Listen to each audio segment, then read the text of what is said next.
All right, our final team in today is the South Carolina Gamecocks. We're joined by head coach Dawn Staley, student athletes Bree Hall and Sanaya Fagan. Coach, if you would please make an opening statement. I'm gonna say it today, so we can prep for next year. Norfolk State is not a 16 seed. Just want you to know that they're not. Very well coached, very disciplined. They play for 40 minutes. They run some great stuff, and if it wasn't for the way we play defense, they would have probably given us a lot of troubles, considering how we did not shoot the ball well outside of the first quarter. Dawn, in the second quarter, Norfolk State turned a couple of turnovers into 5 points. You call it timeout. One was the message of that timeout. Two, I don't think that you're much of a fan of calling those in the middle of runs, but why did you feel necessary to go ahead and do that? I just thought we were we made some pretty good plays, just natural in the flow. And then I thought we just tried to force things that weren't there, or just try to make a spectacular play rather than just simplifying. And it happened more than once, and I just felt like it was time to just let our players know that, we don't want to give people opportunities. And at halftime, they had 7 points off our turnovers and 7 points off our offense, seven second chance points. They had 18 points total. And then two of the 4 points that they had were just, they stepped through us. We had a pretty good defensive stop. Our defense was doing its job. Our offense was killing us, and our inability to control the boards in the first half. So, those are things that we are really good at. And discipline, and we weren't that at that time. Emily? Ashland and Sanaya both played some pretty significant minutes tonight. Just what did you see from the two of them that you liked, that you wanted to keep going?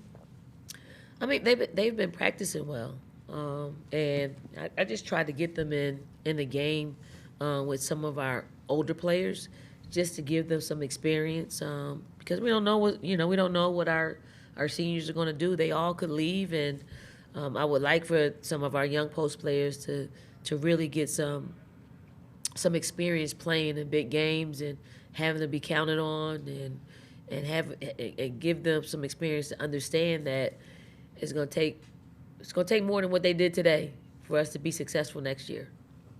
Al? Some of the players in the locker room were saying they felt like rust was an issue, especially in that first half. Did you notice rust, and how do you go about trying to knock that off in the middle of a game? We weren't rusty when we practiced. We were probably game rusty, but I think Norfolk State had a lot to do with it. They challenged us. They forced us to play a certain way and to maintain a certain level of discipline. And if we didn't, they made us pay for it. So I think we won the game with our talent. I do think we won the game with our talent. And then we had at the free throw line, we weren't great, but we forced them to have to play us and our length. So obviously, moving forward, we can't rely on that, because you have South Florida team that's going to fight and do what they need to do to get a win. Pete? Dawn, what do you think has to happen in order to get that engaged? Is it just a good practice tomorrow, good strong practice tomorrow, get everybody focused again for Sunday? They're focused, but sometimes they lose focus in the thrill of wanting to, hear the crowd cheer loudly. I think that's enough. The timeout is uncharacteristic of me, so I think it was uncharacteristic of them. So I think we both got the point, and we'll practice tomorrow to get ready for South Florida, and hopefully we'll have a better outing from the free throw line, from just us having a 40-minute commitment to what we need to do on offense. I know our defense will show up, because that's what we do, and then let the chips fall where they may. Jeremiah? Dawn, you said a couple minutes ago with Sanaya, she's been practicing well. Her teammates have said that, she's been practicing well. The third quarter, she had kind of that 6-point kind of burst. What have you kind of noticed, I guess, about her progression to this point in the season, and just kind of what did you like about the minutes that she played today? I mean, Fagan can score, no doubt about it. She's very, very talented offensively. But if you were on our side and you heard her father said, play some defense. Yep, and I said, look back at him. I said, you're absolutely right. That is the thing that is the hardest learning curve for her. But she really understands. She really understands, and I think she just needs, more, a better commitment to it. And she's just young. Like if she would have had the year that she's having this year, last year, she would probably be much better off. But she got to go through it. You got to go through it. Like a year in which she made a commitment to work a little bit harder and to change her body and to see herself as being dominant. Domination is a process, and it's a process that we've journeyed with Aaliyah, and it's sort of the same thing. Go right here in front. Dawn, wanted to follow up on USF. I know you had some assistant scouting. Just how aware are you of that program, the coach, and what do you kind of expect from them on Sunday? Well coached, spread you out, hard cutting.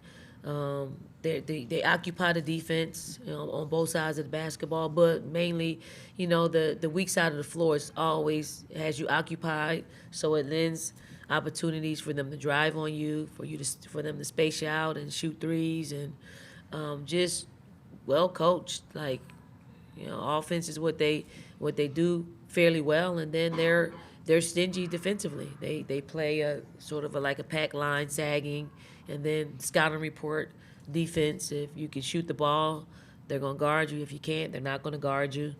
We have to approach it pretty much the same way. Like, we got to get our bigs involved. That is our advantage, and then our depth has to play a role in it. And the last question, Amanda. Coach, you guys win this one by 42 points, but in that first half, the inconsistencies, the fans start freaking out. What does that say about the level of expectations you guys have set here, and what is that standard?